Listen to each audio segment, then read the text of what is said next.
Off the ball. This is News Talk. The hurling season is moving along very quickly now. Tip Galway this Saturday coming 1:15 at the Gaelic grounds in the qualifiers. We have Clare against Waterford, then 3:45 at Porky Queeve. From the weekend that was, we had Kilkenny beating Galway, courtesy of Richie Hogan and TJ Reid goals in no small part. We had Limerick beating Waterford to win Munster. Closer than billed, that game, you'd have to say. Clare and Tony Kelly, we genuflect before you, took care of Wexford. Tip beat Cork, Jake Morris goal, the killer blow. And David Fitzgerald talking here.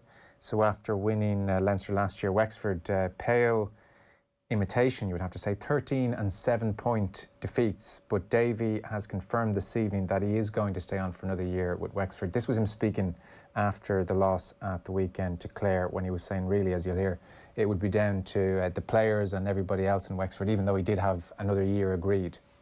The first thing will always come is Wexford number one. It is a place in my heart like no others. There's no games or any of this bull or this messing about trying to get Wexford to hold me on or stay. That's not, I don't go into that. I'm no interest in that. It'll just be whatever the best is for the boys. I absolutely adore it down there, and I really mean this. I'm so gutted for the Wexford people. I wanted to give you something to really have for the rest of the year, but that's the way it goes. We've had some unreal days. I suppose we waited. People have said to me the last few years, what have you achieved? I'll tell you, we've achieved a promotion, 2 World Cups and a Leinster Championship, which we hadn't since 2004. That's not a bad day's work, no matter what anybody says, and we're competing up there. Are we disappointed with our last 2 performances? We are. We want to win them, and I accept that. I'm sure all these lads will go back to the well and look at it again. I have nothing but absolute respect for them and for the county board as well. The county board are one of the best county boards out there. Trust me, they're incredible. You have to say a few words about your own county, and it must be hard for you on the sideline too. And you know, you give so many years service for the county. Your father's secretary of the county. It must be difficult, and all the Clare players came over to you after the end of the game, so they still have respect for you. Of course, you managed a lot of them, including Tony, to win All Ireland. That means an awful lot. 90% of them players I had. The thing I enjoyed about Clare today is they went back to the game that suits them, and I know that suits them. Not this long ball like was said that they needed to do when I left. That was never going to do for this bunch. 20 years, Clare hurling, managed for 5, played every age group, managed my club. So yeah, it's kind of difficult, Liam, when you're living down there and you're so involved. Trust me, I couldn't have given any more than I did today. I wanted us to win today badly, and it just didn't happen. And the better team won, and we've no excuses. There's no point in me saying X, Y and Z. You're making excuses. No, I'm not. Maybe I could have done things with 1 or 2 changes a bit quicker and stuff like that. It's very hard with the tried and tested. You have to pull X, Y and Z off at a time, but you know what, that's we all need to look at it. I said there's a lot of hurlers on the ditch that will see it a lot better than you will down the sideline when the pressure's on. Yeah, Dave Fitzgerald talking to Liam Spratt of South East Radio. We have Shane McGrath on the line of Tipperary, obviously. Shane, evening. Hey Joe, how's the farm? Great to have you with us. Can I just start on Wexford, seeing as we've heard from Davy there, so he's going to stay on for another year, and it would have felt like a really bad year to end on for obvious reasons, and he has launched a very staunch defence of his time there, you know, first Leinster since 04, a promotion as well, and you can see the difference he has made to Wexford. However, even take Henry Shefflin last night in the Sunday game, he was looking at Wexford this season and they've lost by 13 and 7 points. He was saying they looked flat. You know, the club had finished up early in Wexford, relatively speaking. He said they looked overcoached, like they'd been trained too hard. They looked devoid of ideas. You know, you track runners from deep, you stop them, they'd nobody inside. Really damning stuff, actually. Yeah, I suppose he has the evidence to back it up as well. I just feel that in any sport, like if the players are the most important anyway, and if he's the guy that the players want, and they seem to want him, like going by what he said about what they said about him straight away after in the dressing rooms, it seemed to be, the message seemed to be, we want Davy for another year. Even a couple of years ago, you know, a group of them got into a car, 4 or 5 minutes into a car, and drove up to Davy's house in Clare and asked him to come back. And I suppose when the leaders of your group are doing that, they obviously have massive respect for him, and they obviously feel he's the guy that will get them to the next level. Now, the only thing I would say is, if he does go back, and it will be for a 5th year, like success really will probably have to be getting to an All-Ireland final anyway, Joe. Whether they win it or not is another thing, but it really will have to be, if he does go back next year, and it seems that he is going back next year, and the players are happy with that. He seems to have a very good relationship with the county board. But at the end of next year, if they haven't at least got to an All-Ireland final, winning it would be just unbelievable. And if he does win, if he did win an All-Ireland with Wexford, he would, you're talking about the Jose Mourinho type thing then, like going down as, one of the great managers, like to win it with two different teams. Like, but that for me, Joe, would be success. That would have to be success. At the moment, they're nowhere near that, though. No, they're not. They're not right now. And, it really did fall apart from the other day. I mean, even in the second quarter, Clare scored 8 points without reply. I was just looking at the match and reading reports on it, and I had to kind of look over it a few times. The Wexford backs actually scored more than the Wexford forwards from play. Sean Murphy, Paddy Foley, and Kevin Foley plays a kind of a defensive role. They scored 6 points between them, and the Wexford forwards scored 5 points from play.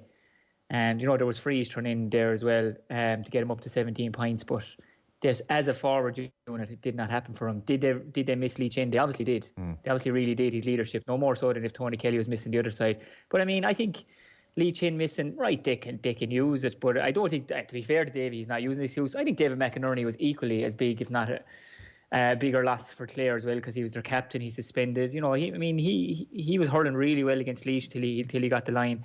But I think the Clare defensively as a unit, probably the best defensive display we've seen from Clare in a long time. Right. Shane O'Morey was brilliant. Pat O'Connor was he wasn't down to start, but he played like a guy who really had a point to prove for himself or whoever he wanted to prove, and he made a massive block on Chin. Rory Hayes, Jason McCarthy popped up with 2 points. I think what you had there was, while you had Tony Kelly, and we've, as you said, we bowed down before him. He's 62% of Clare's championship scores got this year. Ridiculous stuff, unmarkable. While we do say Tony is the man, he is the man. But you know what? Their lesser lights maybe really stood up the other day, and I think that's what got them to win 121 to 17 points. Deserved 7 points victory for him, Joe. Okay, well, it's good you made that point, because Tony Kelly is obviously just what everyone's talking about. 145 in 3 matches, 118 of that from play. There was the point from the end line, sideline, you just shouldn't go for, unless you're Tony Kelly and maybe 1 or 2 other players in the country, you're absolutely not allowed to take that shot on. So he's back in the form of his life again. Yeah, and it's a killer. You'll be in school there with the kids, or trying to tell kids not to take on these shots, and they're like, "Oh, sure, Tony Kelly scored," and you're like, "Look, you're not Tony Kelly. Just stop. Don't even dream of it." Yeah, odds are you're not Tony Kelly. No, more often than not. There's no one. I don't think anyone is Tony Kelly at the moment in the country this year. Anyway, I think he had 18 shots the other day. Joe scored 16. Yeah. He's entitled to 2 wides. 2 wides were both against the wind as well, so it's not too bad, is it? If he puts in a similar performance, and we should talk about the Waterford game at Páirc Uí Chaoimh, and Clare lose, I mean, a bit like the way man of the match always goes to the winning team, there's still an argument Tony Kelly should be given hurler of the year. Yeah, I suppose Dan got it in 2007 for Waterford, and deservedly so. And it's hurler of the year, like. More often than not, I suppose the things are picked on the basis of who's in the semi-finals and who's in the finals. And, there is a bit of weight that goes with that, because they're massive games, and if you perform, the pressure is highest. But I mean, I suppose it won't be Tony Kelly's fault anyway, in my opinion, if Clare aren't getting to the semi-final stage. If he has a big game the next day, Joe, and he's putting up another 16, 17 point figure, I think he's hurler of the year. The All-Star is practically at home in his sitting room already anyway. So if he has another massive performance, he does. He likes playing quarterfinals down in Páirc Uí Chaoimh. He scored I think he scored 5 points against Clare there a couple of years ago to knock Clare out at the quarterfinal stage. And last year against Waterford, he scored 5 points in their 1 point victory in the championship. So he does like playing. He likes playing in Páirc Uí Chaoimh, and he likes playing against Waterford. So all the signs are saying that he is going to play well. If you're Liam Callan, the management team and the other team, Joe, I suppose you're thinking, how do you stop him? Do you man mark him? I think it's a waste of time trying to man mark him this year, because he could be down as 8 or 9. He could end up starting corner forward. Before you know it, he's back in his own 45. And as a man marker, there's very few guys can pick him up as a corner back and pick him up equally as good playing in the half forward line at the other end. So I think you just have to kind of say, you just have to trust the guys that if he comes into your zone, you try and mark him. But the form he's in, he's just unmarkable at the moment. He really is just a step above everyone. I think that's a lot of it down is the confidence he's hurling with.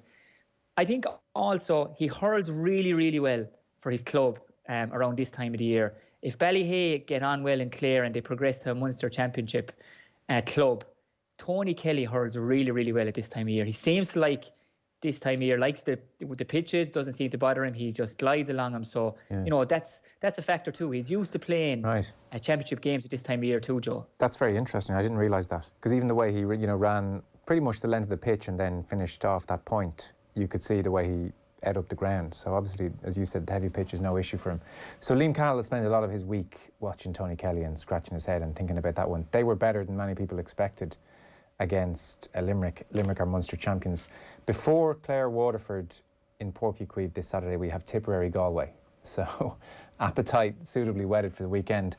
We'll get on to Richie Hogan in a moment. What will Galway take from their defeat on Saturday evening? Some of the points which have been made include their wide count, which was high, and the point was made that Conor Whelan should be in closer to goal as well. Where are you on Galway at the moment?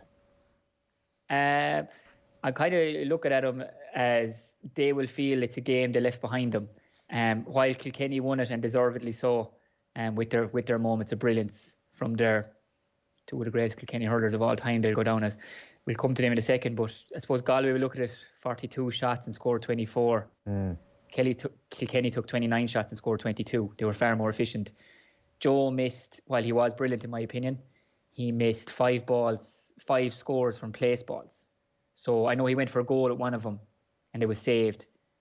There's another few points. The other thing is, for me, 48 minutes gone in the game, Joe. Jason Flynn is going through. It's 16 points to 14 to Galway. And I'd say any other day, he probably would have scored it. But Owen Murphy makes a good save. There's a bit of momentum go with Galway, or go with Kilkenny. Even 55 minutes, Joe, for the Richie Hogan genius goal. Like, Joe Canning takes a sideline, tries to take the Cathal Mannion. Like, I talk about it being a game of inches, and it really is. Like, either if it goes to Cathal Mannion and he gets it into his hand, he probably goes forward, and like Tony Kelly, he glides along. It's very, very hard to catch him. And that puts Galway 6 points up. But it doesn't. He misses it. I think Mark Johan picks it up, hand passes Pádraig Welch, the ball goes in, and we've all seen what Richie did then, touching it down and the flick around. So, those small things, I think Shane O'Neill and his management team will look at it going, we really had a chance to put this thing to bed. Yeah. We didn't take the chances. We'll learn from it. And hopefully we will the next day. I'm always interested in that. The next day is just... Yeah, I was just going to say, so on that point, we're not even talking small margins. That stat you had on the Galway percentage of scores is just ridiculous, really. Like, that would suggest they did leave it behind them. So on that, they say we'll learn from that, as in to take our chances. Like, it's fairly obvious you have to take your chances. That's not a lesson you need learning. So how do you learn from that in the space of a week, I'd say they'll sit down, they'll probably a bit of recovery tonight on their own, and they'll meet again tomorrow night, I would say, and they will look at it and say, look, lads, I mean, some of the chances we didn't take, I'm sure they'll say to Jason Flynn, you should be scoring that goal, and I'm sure he knows himself he should be scoring that goal. And does that make him more likely to score the goal on Saturday then? I don't think it does. Stephen Kenny's shown the Irish team collage of all the chances they're creating. Maybe it doesn't, but maybe he puts it in, it's in their mind, we need to finish this. It is do or die the next day now, let's not forget that.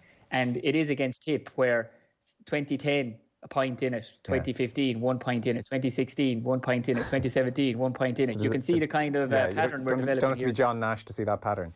No, you don't. This is going to be a very, very close game. Now, so I think the Galway lads will regroup. They will feel they could have won it, but they didn't win it. Yeah. And they had the world of chances. The only thing is, Joe, I suppose, if they don't take the chances the next day, that's it. The year is done. They're finished, and you talk about the what ifs, and it'll be the same for Tip. But as I said, if you go back to the results of Tip and Galway when it comes to knockout hurling, there will be. I don't think there'll be much in it. I think what's interesting is the pitch actually.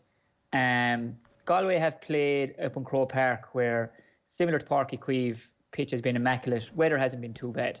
Now, the weather's supposed to be okay for Limerick for the Gaelic grounds for Saturday, but it is a heavier pitch. could be a factor in that Tip have played on it in bad conditions and are used to it. Could be a small thing, or it's all about 1%ers now with knockout championships, you know. And where are Tip, Shane, then? Obviously, Jake Morris kind of delivered the decisive blow against Cork, and they came through that one. Michael Breen afterwards, interestingly, and he had a very good game, scored 5 points.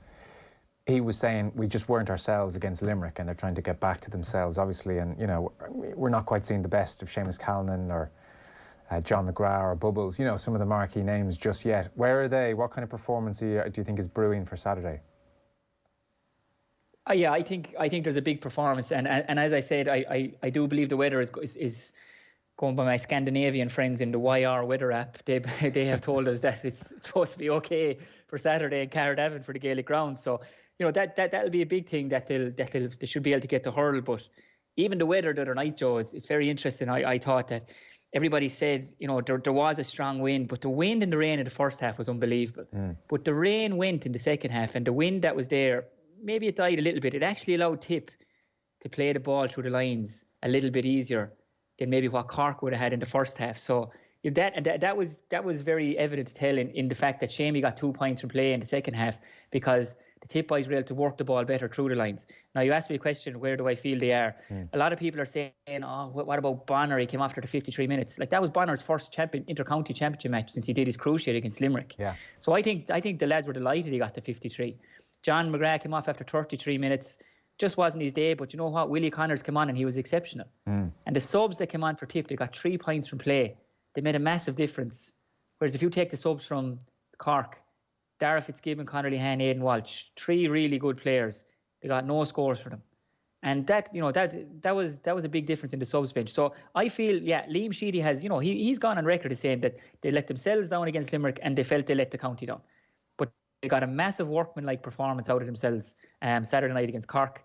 And I think Noel and Bonner and these guys, you know, we're got into a game now of 4 quarters, and maybe these guys have 3 quarters in them, and we need finishers to come on now. And I think the massive boost that the Tip management will take is they look around to their bench now. Willie Connors was really good. Paul Flynn was really good. They got 3 scores from them.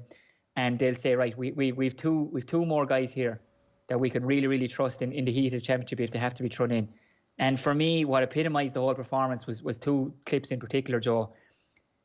Coming in the last 10 minutes, Shamey running back 30 yards, getting that hook in on Cullum Spillane, and Ronan Maher's catch over Tim O'Mahony. He busts out. I think he hops off Shane Kingston, who will be no slouch. The ball goes up the field. Willie Connors wins the break, throws it out to Paul Flynn. And that's kind of the insurance points then. I think it's the last score of the game, actually. So there were 2 big things that I'm sure will be played on repeat during the week to show that, look, we can do this. You know, we are a really good team. They won't fear playing Galway. Galway won't fear playing them. I think we're in for a real classic of a game in the Gaelic grounds. And just to talk briefly about Cork, Joe, if I can, I just think something's missing down there. Maybe they need a Caroline Curran type figure who's a really good sports psychologist. She was with us when we were successful. She's with Limerick. I think she was with Tyrone and the Dublin Footballers before. Because it's not hurling. It doesn't seem to be hurling is the issue. But I mean, 65 minutes gone in the game the other day. They have the wind at their backs. They're a point up. They just can't seem to close out the game. And I said recently that people like playing against Cork, and I got a bit of stick for it. But what I meant was Cork will allow you to hurl. Yeah. They're not that team maybe they're going to rough you up or, you know, win a really dirty ball, but they are an unbelievable stickman team, like. But maybe they just need something different because it's been 15 years now since they won All-Ireland, and something has to change down there, to be honest. How highly do you rate the Richie Hogan goal in terms of difficulty and artistry and everything else?